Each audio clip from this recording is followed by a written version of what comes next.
Olá pessoal, tudo bem com vocês? Espero que sim. Vamos dar continuidade ao nosso curso, vendo a aula que abordará o anexo 3 da NR15, limites de tolerância para exposição ao calor. Lembrando que esta já é a norma atual, que foi modificada em 9 de dezembro de 2019. Então, logo no início da norma, encontramos o sumário, e essa norma é dividida em 3 partes. Objetivo, caracterização da atividade ou operação insalubre, laudo técnico para caracterização da exposição ocupacional ao calor. Então, recordando, a NR15, anexo 3, ela vai abordar especificamente os casos de insalubridade, se há insalubridade ou não nos serviços executados sob condições anormais de calor. Ok?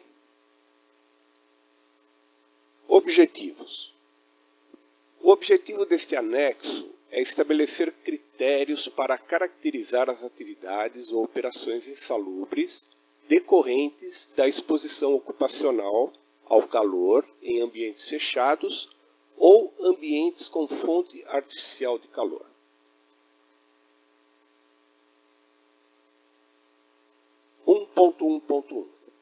Este anexo não se aplica a atividades ocupacionais realizadas a céu aberto, sem fonte artificial de calor. Pessoal, esse objetivo que foi determinado nesta norma, ele deixa muito claro que as fontes artificiais de calor, elas só vão ser consideradas se for em conjunto com uma fonte.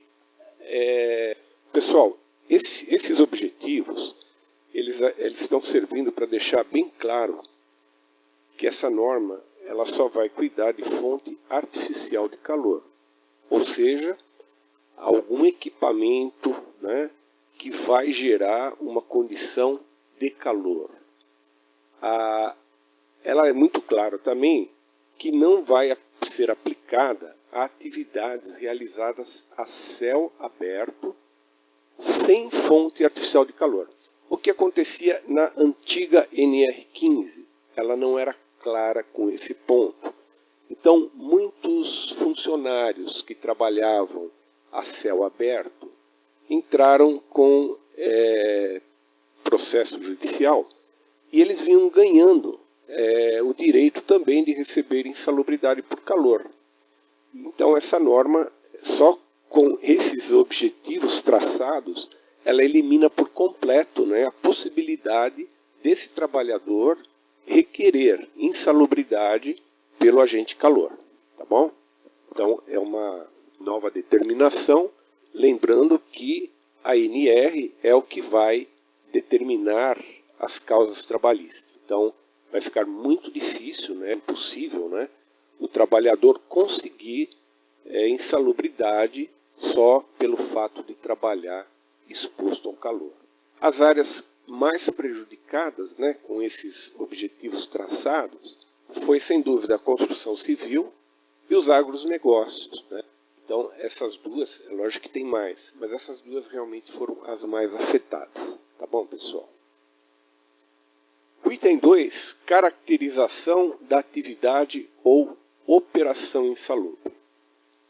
A avaliação quantitativa do calor deverá ser realizada com base na metodologia e procedimentos descritos na norma de higiene ocupacional NHO 06. Nós vamos depois detalhar um pouquinho mais essa norma. Mas aí o que a NR15 anexo 3 já está dizendo, né, é que toda a parte quantitativa, ou seja, as medições de calor, vão seguir o critério da NHO 06. Determinação de sobrecarga térmica por meio do índice IBU-TG, índice de bulbo úmido termômetro de globo. Então, lembrando que teremos que fazer aquela parte de cálculo, né, com as medições que fizermos no campo. Então, durante a avaliação, nós vamos levantar as 3 medições de calor, ou 3 ou 2, né? Então, vamos lembrar das formulinhas, né? E a gente vai utilizar, se for com fonte solar, a gente utiliza as três indicações de temperatura. E se for em ambiente interno, sem a influência, né, da condição solar, aí realmente a gente vai usar somente temperatura obtida pelo termômetro globo e termômetro de bulbo úmido natural. Tá ok, pessoal? Tudo bem, pessoal? Nós não vamos detalhar hoje cálculo, né, porque realmente a gente vai só abordar a NR15.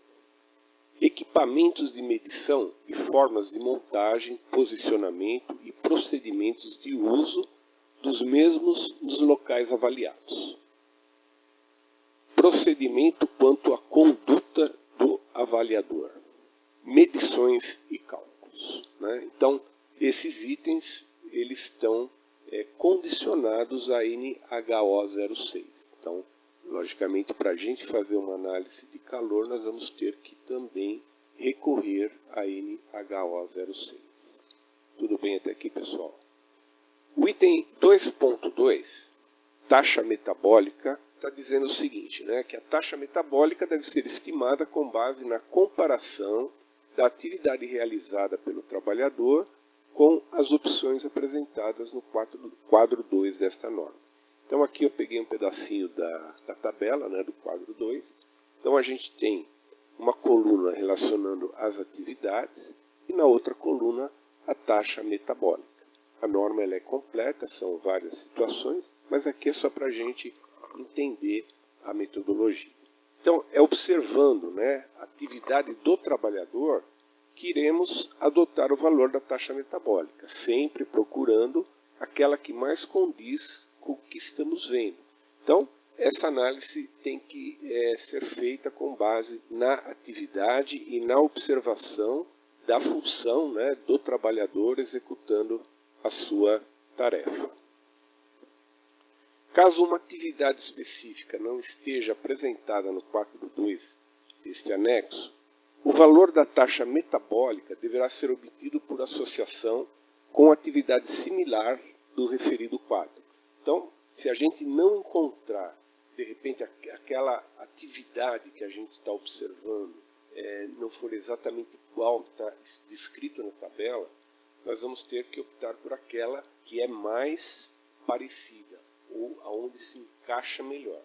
Mas a gente terá que utilizar uma delas, né, para poder realizar a nossa avaliação. São caracterizados como insalubre as atividades ou operações realizadas em ambientes fechados ou ambientes com fonte artificial de calor, sempre que o IBU-TG médio medido ultrapassar os limites de exposição ocupacional estabelecidos com base no índice de bulbo úmido termômetro globo, que é o IBU-TG, apresentado no quadro 1, e determinados a partir da taxa metabólica das atividades, apresentadas no quadro 2, ambos deste anexo. Então aí a gente tem o quadro 1, limite de exposição ocupacional ao calor. Então nós vamos dar 2 exemplos para a gente entender como vai ser definido a insalubridade, caso contrário, o não pagamento da insalubridade. Então a gente tem 2 casos aí. O primeiro, a gente tem uma taxa metabólica média de 110 watts, tá? E o IBU-TG de 30,1 graus Celsius. E na condição 2, a gente tem uma taxa de metabolismo de 115 watts e IBU-TG 33,4 graus Celsius. Então, vamos ao primeiro caso. Esse caso, ele não é insalubre. Então, por que não é insalubre? Eu tenho ali circulado 110 taxa metabólica, né? E eu correlaciono na mesma linha com o IBU-TG máximo permitido, que é 33,2 graus Celsius. Como eu tenho nesse exercício 30,1 graus Celsius, 30,1 é menor que 33,2. Sendo menor, ele não é insalubre. Tá? Basicamente é simples, né? A gente só tem que comparar realmente a taxa metabólica. O nosso IBUTG ele tem que estar abaixo do valor que é indicado na tabela. O caso 2 já é insalubre. Então vamos lá, eu tenho circulado 115 watts e um IBUTG de 33,4, que é maior do que 33. Sendo maior, é insalubre. Então é muito simples, pessoal. A gente tendo já o IBUTG médio e a taxa média, é só entrar nessa tabela e é por ela que vai ser definida insalubre ou não insalubre. Tudo bem? O item 2.4 está dizendo: o índice de bulbo úmido, termômetro de globo médio, IBUTG, e a taxa metabólica média, a serem considerados na avaliação da exposição ao calor, devem ser aqueles que, obtidos no período de 60 minutos corridos, resultem na condição mais crítica de exposição.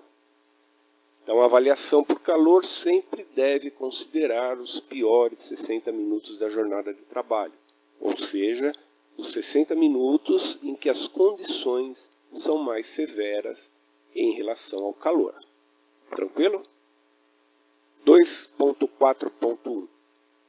A avaliação quantitativa deve ser representativa da exposição, devendo ser desconsiderado as situações de exposições eventuais ou não rotineira, nas quais os trabalhadores não estejam expostos diariamente.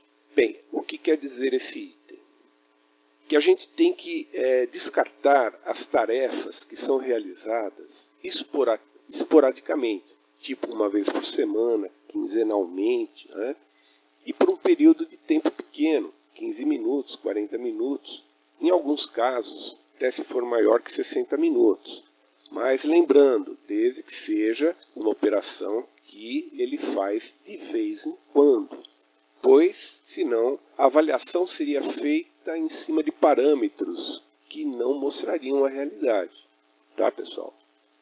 Então, sempre ficar atento, né? Quando a gente estiver acompanhando a atividade, até perguntar, de repente, qual a rotina, né? Qual que é a frequência daquela atividade que realmente exponha ele a uma condição um pouquinho mais severa. Tá bom?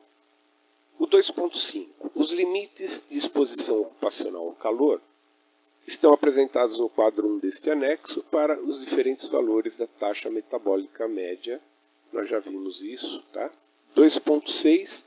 As situações de exposição ocupacional ao calor, caracterizadas como insalubres, serão classificadas em grau médio. Pessoal, então, insalubridade por calor, grau médio, tá? Não esqueçam. E quanto que é o valor do grau médio? Procurem aí, tá, pessoal? 10, 20 ou 40%? 20%, né? Tudo bem? Então não esqueçam disso, tá? Item 3. Laudo técnico para caracterização da exposição ocupacional ao calor. O que a gente vem percebendo é que nessas revisões de normas, eles estão priorizando também a forma, né, de apresentação dos laudos e quantificando até qualitativamente o mínimo, né, que tem que ser colocado no laudo. Isso eu acho até legal, porque até dá uma orientação para a gente na hora de fazer um laudo, tá? Então, a caracterização da exposição ocupacional ao calor deve ser objeto de laudo técnico que contemple no mínimo os seguintes itens. Item A, quando a gente for elaborar o laudo, então ele tem que ter o quê? Introdução, objetivo do trabalho e justificativo. Tá? Todo o trabalho composto, né, pessoal, de uma introdução, um objetivo e uma justificativa. item B, avaliação dos riscos descritos no item 2.3 do anexo número 3 da NR9. Então, aqui ele está sendo bem claro, né, que no laudo a gente deve também considerar o que está escrito, né, no item 2.3 do anexo número 3 da NR9. Então, eu deixei em vermelho aqui quais os itens que a gente tem que considerar. Então, está aí a NR9, anexo 3. Então, está lá. O reconhecimento da exposição ocupacional ao calor deve considerar os seguintes aspectos quando aplicáveis, tá? Sua identificação, a caracterização das fontes geradoras. É importante a gente mencionar quais são as fontes geradoras de calor. Pode ser um forno, pode ser uma caldeira. Se a gente estiver, por exemplo, dentro de uma padaria, seria também o forno de padaria. Se for dentro de uma cozinha industrial, seria os fornos dos fogões, né? Então, enfim, a gente identificar a fonte geradora do calor. Identificação das possíveis, né, trajetórias e dos meios de propagação dos agentes no ambiente de trabalho. Então, lembrando, né, como a gente já estudou, né, a convecção, a radiação. Então, por onde que esse calor ele é transmitido aos trabalhadores, né? Então, a gente sempre pensar, né, nessa trajetória, porque depois a gente pode até estar sugerindo, né, alguma barreira para a gente diminuir um pouco esse calor. Tá? O item D, identificação das funções e determinação do número de trabalhadores expostos. Identificar quais as funções e quantos são os trabalhadores que estão praticamente nesse grupo, né, nessa mesma condição. Item E, a caracterização das atividades e do tipo da exposição, considerando a organização do trabalho. Então, lembrando, né, essa parte de organização do trabalho, é muito importante também. Isso tudo faz parte de uma análise também qualitativa. Então, nós vamos não só nos preocuparmos em fazer a medição do calor, né? Então, organização do trabalho, às vezes, também pode ser um fator que a gente pode estar recomendando, né, para que seja reduzido, de repente, a quantidade de calor no ambiente. Item F. A obtenção de dados existentes na empresa, indicativos de possível comprometimento da saúde decorrente do trabalho. Então é importante também, né, de repente, ter todo o histórico, né, se já teve alguns acidentes em relação ao calor, se algum funcionário já passou mal. Então tudo isso também é importante.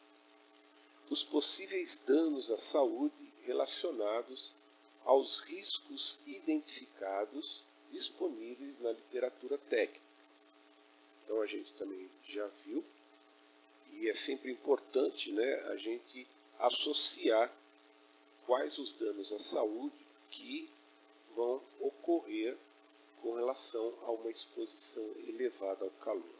Item H, a descrição das medidas e controles já existentes. Então, nós temos que observar também aquilo que já existe, né, como medida de controle. É importante também, nessa hora, a gente observar. Podemos até depois sugerir, né, a melhoria desses controles ou até aperfeiçoamento dele, né? Característica dos fatores ambientais e demais riscos que possam influenciar na exposição ao calor e no mecanismo de troca térmica entre o trabalhador e o ambiente. Então, analisar os fatores ambientais, né, e demais riscos que estão influenciando, né, na exposição ao calor. Mais uma vez, né, a gente viu na parte teórica, a parte de trocas térmicas, né, nós temos que observar. Às vezes, o trabalhador ele ganha calor em decorrência a, por exemplo, um ar quente que está vindo de um equipamento, né? Isso acaba prejudicando, né, sua saúde. Então, essas trocas térmicas entre o ambiente é muito importante a gente estar observando. Ou se ele está, por exemplo, num patamar que fica acima de um equipamento que gera calor, então ele vai receber esse calor do piso, né? Então, isso tudo a gente tem que estar observando. Item J. Estimativa do tempo de permanência em cada atividade e situação térmica às quais o trabalhador permanece exposto ao longo de sua jornada de trabalho. Então nós vamos ter que relatar, né, e nós vamos ter que medir os vários locais que ele, durante essa 1 hora, né, que a gente vai acompanhar, quais os locais que ele atua, né, e quais as temperaturas desses ambientes. Então a gente também deve o quê? Relatar isso. Essas informações vão ser importantes na hora que a gente estiver também montando o nosso laudo, tá? Que aí são informações que vão ser atreladas a essas temperaturas diferentes que a gente encontrar durante a jornada de trabalho. Item K, taxa metabólica para execução das atividades com exposição ao calor.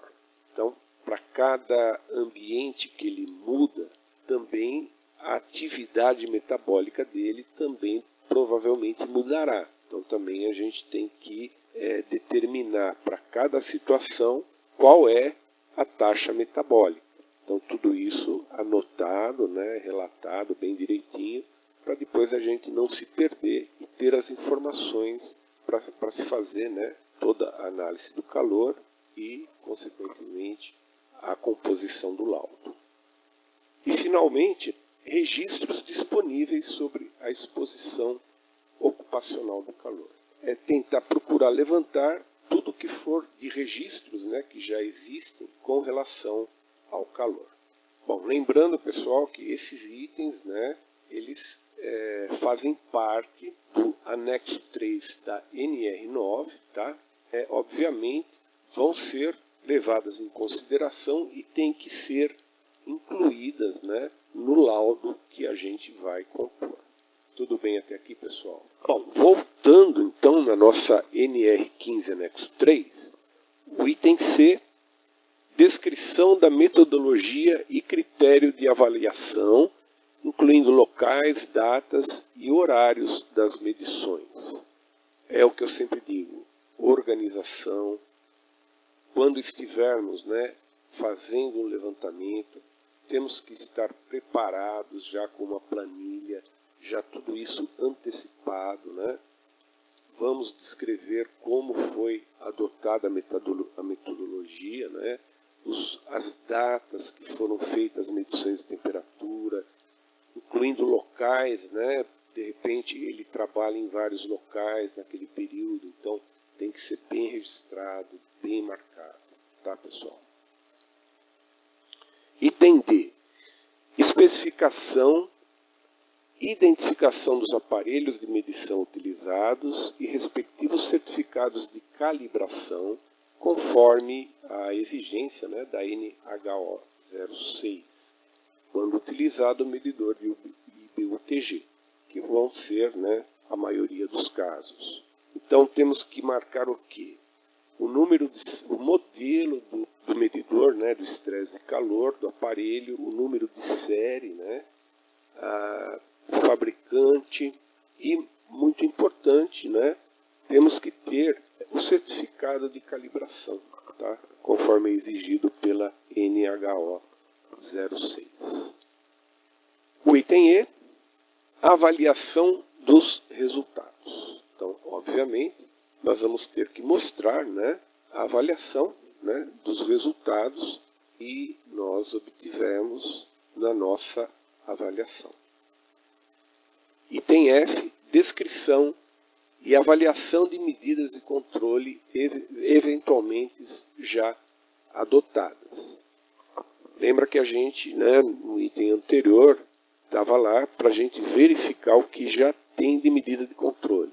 Então, nesse laudo, quando a gente estiver redigindo, nós vamos colocar o quê? Que já existe, né, as medidas de controle, tais, né? É importante estar especificado quais são esses controles. E F, né? Descrição e avaliação de medidas e controles. E na G, né, o item G, conclusão com a indicação de caracterização ou não de insalubridade. Então, nós iniciamos o nosso laudo, né, com todos os itens aí que já vimos, né, e realmente lá no fim, né, na conclusão de tudo, a gente vai indicar a caracterização ou não da insalubridade.